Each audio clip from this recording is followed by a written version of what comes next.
U and O to UE stem changing verbs.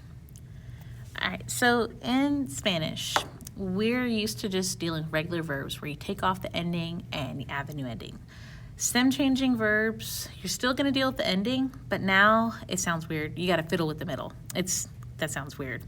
But what you have is verbs are broken up into a couple parts. See right here, the blue part, the pod, that's the stem of the verb. We've been used to dealing with the yellow part, the ER, and taking that ending off. Well, we're still going to chop off the ER, but now we got to deal with this O. Now, this is not all verbs. It's a select chunk of verbs that you had to memorize that just get this weird little shift. This is something that goes way back in history in Latin where the vowels started to shift and it no longer sounded right, and so they had to change the vowels around when it started to evolve in Spanish. And these are called stem changing verbs. Sometimes they're known as boot verbs, and you'll see why, because right here in the chart, it kind of makes a boot. I didn't make this up. I always have students argue with me that it looks like a big foam finger or Oklahoma upside down or a skillet. This is something I did not make up. One time I had a student from England and she called it an orthographic changing verb. So I'm just telling you what I've been told. So what's going to happen here is you're still going to chop off the ER. See right here in the poder, which means can or able to. You're going to chop off the ER in the yo form and add an O. It's an ER verb, so you're still going to do o, es, hemos, es, en. You're still dealing with that. But now, all these guys right here in the darker area, the O is going to change to a UE. So you're not going to say podo. That sounds weird. You're going to say puedo. And now you're saying I can. Or right here, in the tu form, you're not going to say podes. That sounds funny. I mean, even me saying it is like, that's goofy sounding. It's puedes. It rolls so much better that way. Puede. Then outside the boot, the lighter ones, that stays in O, podemos. Same thing for the vosotros, podéis. But then we get down to the toe of the boot, and it's me pueden. And that's what a stem changing verb is right here, right, and the O changes to UE. I try to remember by saying fiddle with the middle, but let's say, oh shoot, it's a boot. So anytime you're dealing with the ending, pay attention. Oh shoot, it's a boot. Then change the O to UE. So that we have is our boot verb. Same thing. Let's look at dormir. Now, dormir means to sleep. This is also a boot verb. And we're going to chop off the ending. Now, notice, pay attention. This is an IR verb. So you're going to get the proper IR endings. Chop off IR, O, S, E, imos, is, en. But, oh shoot, it's a boot. That O is going to change to UE. So in here, instead of saying dormo, it's going to be duermo.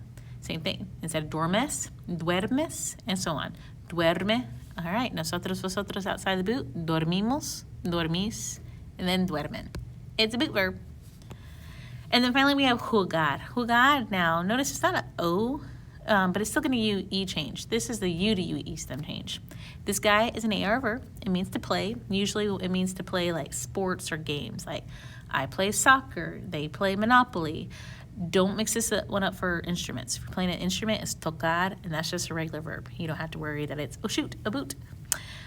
Here, chop off the AR ending. Still doing o, as, a, amos, es, an. But here, it's going to be juego, not jugo. Jugo means juice. You know when I say, yo jugo basketball? That sounds kind of like I juice basketball.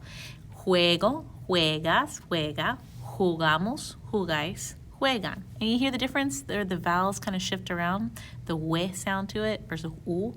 That's what's happening. And yes, jugar, if you don't want to call it a stem changing verb, it's a boot verb. Boot verbs. Honestly, guys, I know. It's towards the end of the year. We usually cover these at the end. We're so used to dealing with the endings of the verb, and now you have to deal with the other stuff. And I'm not a fan of stem changing verbs. I don't know. Maybe because it's like I'm comfortable dealing with the ending and now I have to fiddle with the middle. It's annoying. But it's what you got to do. So go ahead, practice these, pause the video, and let's double check how you did. Right here. So I sleep in my bed. Yo duermo en mi cama. It's in the boot. The yo part is the top heel of the boot. They play basketball after school. That's in the toe of the boot. So that U is going to change to UE. So ellos juegan. If you wrote jugan, not quite. And do pay attention. Is this an IR verb, AR verb, ER verb? Those rules still apply. Y'all can drink sodas. Ustedes pueden beber refrescos. And notice right here, look, we have poder is conjugated. Do we conjugate beber? Nope. We left it alone because poder is conjugated. You leave the follow-up verb alone. It's okay. We can eat in the cafeteria. All right, nosotros is outside the boot, so we don't have to fuss about that. So it's just nosotros podemos comer en la cafetería. Also, again, poder is usually followed up by a verb. Notice we conjugated poder. Did we conjugate comer? Nope, we don't have to because we already conjugated the verb poder. Let's look at some more examples. So if you want to say, I sleep late Saturdays, just dealing with the verb dormir. So if we want to say, I sleep late, it's yo, and you got dormir. There it is. Yo duermo tarde los sábados. Y'all do not sleep well. So if you want to say, y'all don't sleep well, it'd be, ustedes no duermen bien. We're doing this y'all. You could do vosotros, then it would be dormís. She sleeps on the couch. We're talking about she, ella. Ella duerme en la sofa, or is it el sofá? No, I'm confused. Here, let's practice the verb poder. I can play baseball. So I can, yo puedo jugar baseball. Again, did I have to fuss with the verb jugar there? No, because I conjugated poder, leave jugar alone. That's the beauty of that one. We cannot sleep. Remember, if you want to make something negative in Spanish, put the no before the verb. So you could say, no podemos dormir. And again, poder, here have all sorts of verbs follow that are in the infinitive. That's common in this verb. He can speak Spanish. Él puede hablar español. If you want to ask if I could go to the restroom, puedo ir al baño. Okay. Go ahead, pause the video, and conjugate these verbs. Check your answers. Puede, dormimos, duermen, juego, pueden, puede. Tú y tus amigos, you're saying y'all, so juegan or jugáis. And my dog and I sleep, so mi perro y yo dormimos. Yes, vosotros and nosotros are outside the boot, so don't stress about it, okay? Again, let's keep on. This is just drill, drill, drill. That's all we have to do at this point. So they sleep on the weekends. They sleep a lot late on the weekends. To pause the video, go ahead, fill in the blanks. Okay, assuming you pause the video, ellos duermen mucho los fines de semana. I can do the job. So, yo puedo hacer el trabajo.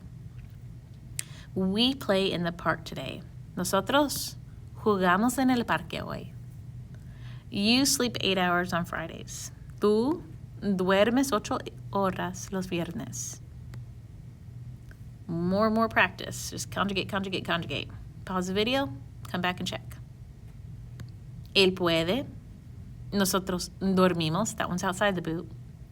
Y'all, let's do the formal one for ustedes. So, ustedes duermen.